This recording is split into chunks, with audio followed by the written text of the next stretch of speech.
Hello and welcome back, Shark Heroes, to another episode of Deep Dives with Sharks.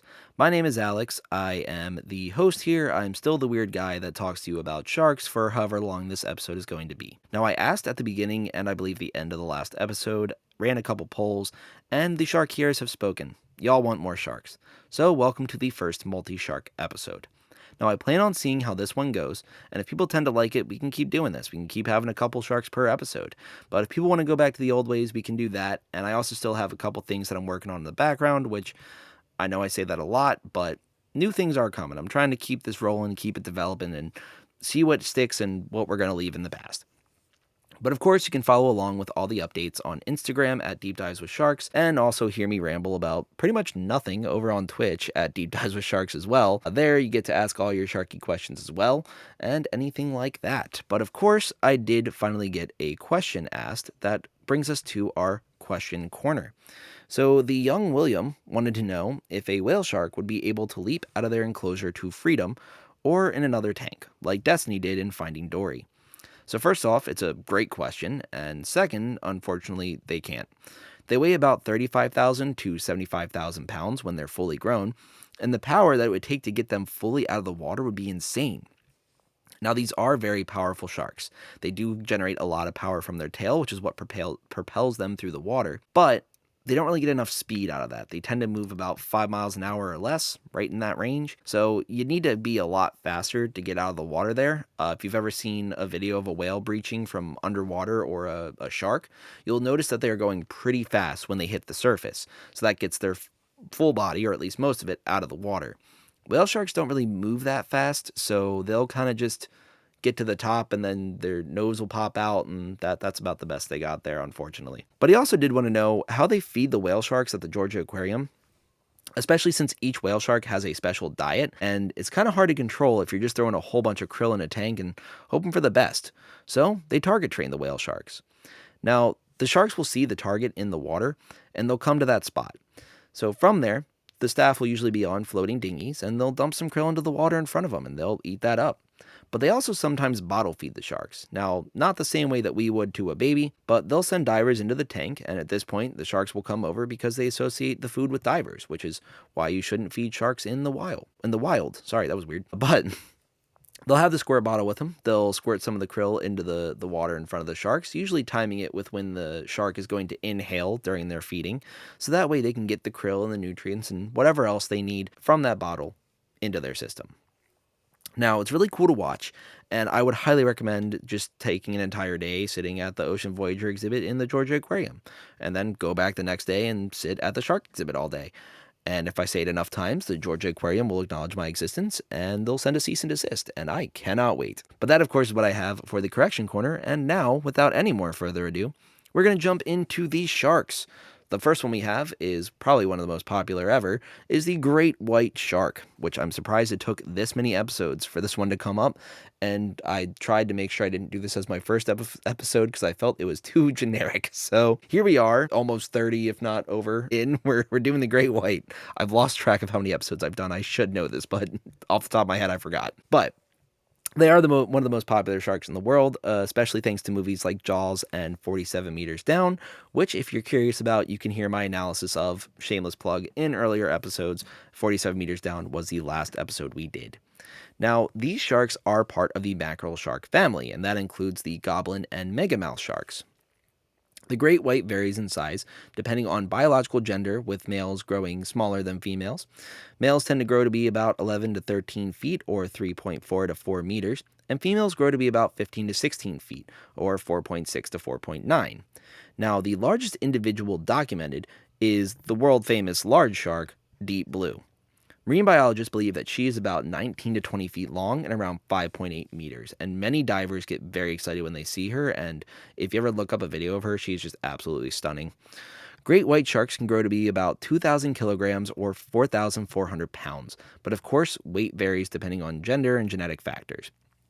Not every great white is going to grow up to 4,000 pounds. They can live to be up to 70 years old, although many marine biologists do believe they can live longer. It's tough to determine though, as they've been unable to keep a great white in captivity, which I'm going to talk a little bit more about later. These sharks can be found all over the world. They've been found in almost all coastal waters, but can be found in larger density around the northeast United States, California, South Africa, the Mediterranean, Chile, and Japan. They tend to change between a variety of depths, ranging from the surface all the way down to 1,200 meters or 3,900 feet.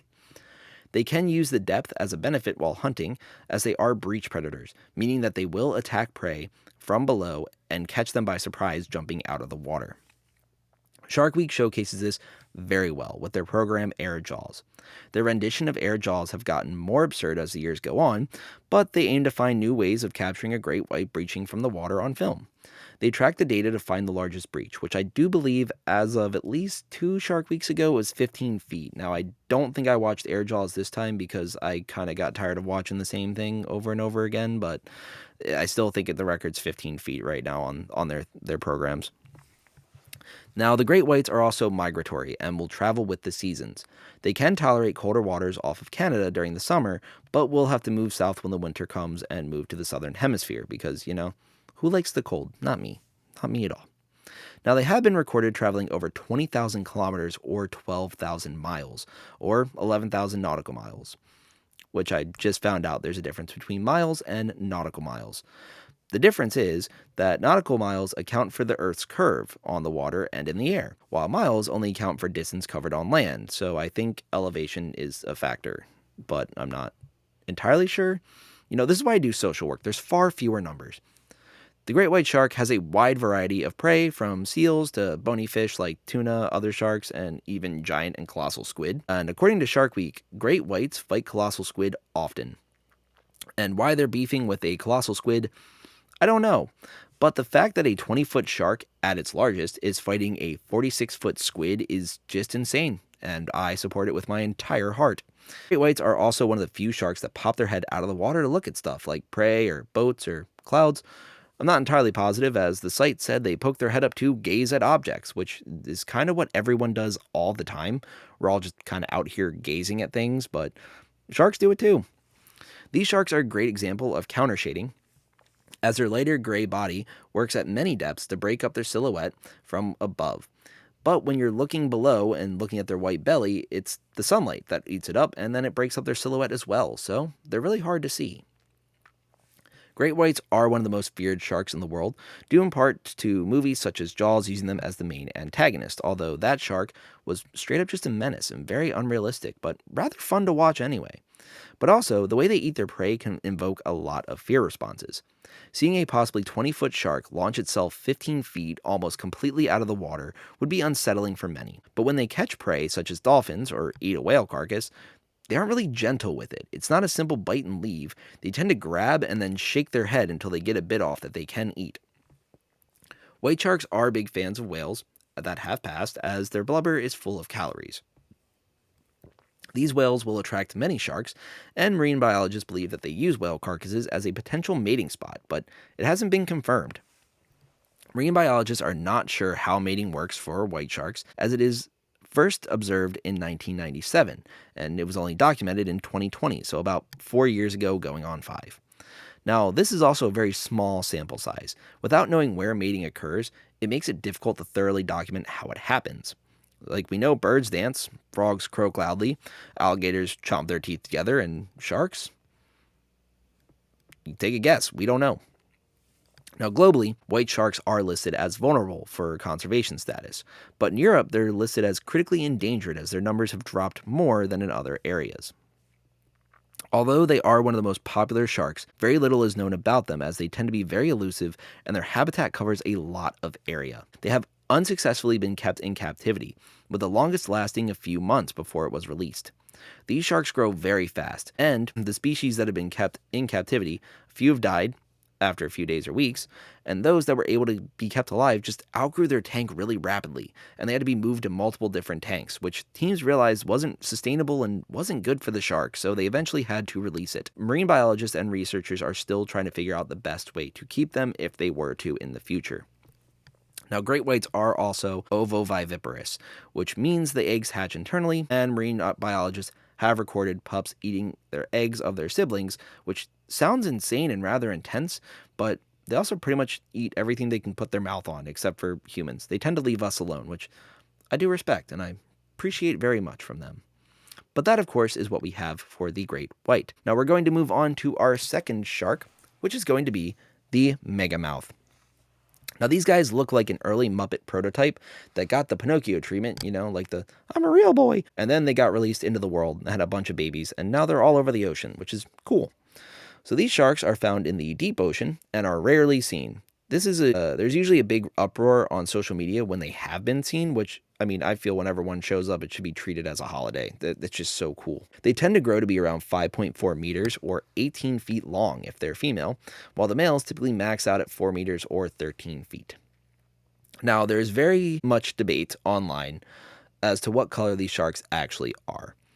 Some people that have seen them say they're black, others say dark blue, some say gray, and others say brown. So take your pick. They get to be your favorite color for right now. They could be purple. We'll go with purple. That's fine. They have a large mouth, as their name would imply. Their eyes are small and placed towards the top of their head, and their nose is just above their lip, and it has widespread nostrils.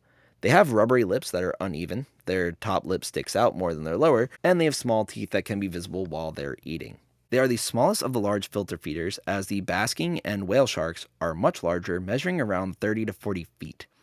Marine biologists believed that they were bioluminescent or had luminous photophores, that's a weird word to say, when they were first examined. Many theories were pitched to explain this glow, but none could really be confirmed. That was until 2020, when researchers finally discovered what caused these sharks to glow.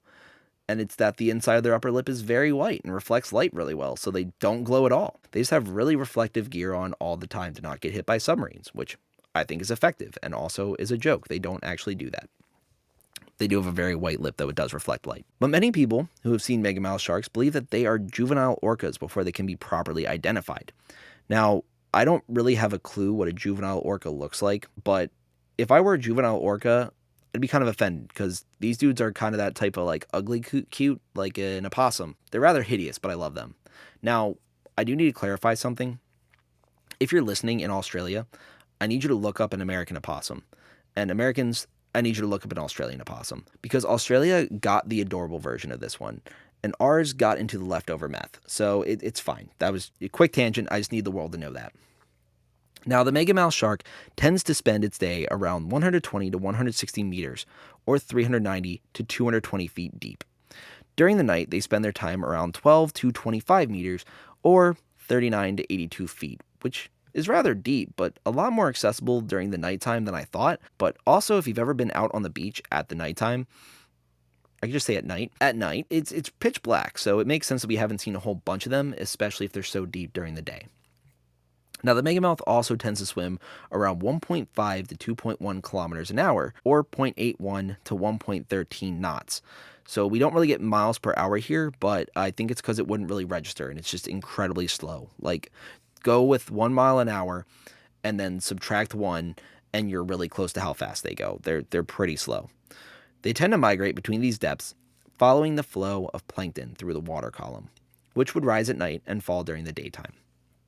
These sharks tend to stay around tropical waters like many sharks. They'll be found around the equator, Tropic of Capricorn, and the Tropic of Cancer, although they have not been observed to go into the Gulf of Mexico, but have been caught sparsely throughout the tropics. Now, this does not mean they're not in the Gulf of Mexico, it's just we haven't seen them there. So they've been found in other areas, and we just kind of assume they're not there at this point. Now, very little is known about these sharks, as they are few and far between. Since 1976, when the first Megamouth was spotted, there have been 99 Megamouth sharks caught or spotted. Very little is known about many sharks, but there have been thousands of interactions with whale sharks and a whole tourism industry around them, and we still aren't sure how they reproduce or mate, so maybe a long while before we know a lot about Megamouths. Despite the lack of available information, marine biologists have observed that these sharks are ovoviviparous, which, once again, means that they have eggs that hatch while inside the mommy shark, and then they're born after developing further. Something that is very neat about these sharks is that researchers had caught 2 individuals off the coast of Baja California in Mexico, and they took a DNA sample to test for genetic diversity. Now, this often shows if groups are intermingling or if they stay away from each other. They were able to see that there was not genetic diversity, meaning that these sharks do in fact meet and hang out with each other across the ocean, which is pretty fascinating. And that, of course, is what we have for the Megamouth Shark. So that brings us to our last shark of the episode, which is going to be the leopard shark. Now, first off, I'd like to clarify for our international listeners once again, Australia, you don't only have different opossums, you also have different leopard sharks. So Peter, River, I need y'all to listen up real quick. Evidently, Australia and the US switched zebra and leopard shark names, because in the very first episode of Deep Dives with Sharks, find it wherever you get your podcasts, I covered the US zebra shark, known as the leopard shark in Australia. But this episode, I'm covering the US leopard shark that is known as the zebra shark in Australia. Really glad I didn't cover them in the same episode. Now, for further clarification, this shark is not the yellow shark with brown spots that you see in many aquariums. These are the smaller gray dudes with brown elongated spots. No, I'm just going to get into the shark. It's fine. Now, the leopard shark's scientific name, I'm going to try to speak Latin again. Have not done this in a while, but this is for clarification. It's the Triachus semifasciata. That sounded good. We're going to go with that. They're also a species of hound shark, so that might make it a little easier to differentiate. These guys are found only around the west coast of the US, Canada, and Mexico, but mostly being found around California. The leopard shark grows to be about 1.2 to 1.5 meters in length, which is about 3.9 to 4.9 feet. Now, I thought they were much smaller. Every picture you see of them, they look absolutely tiny.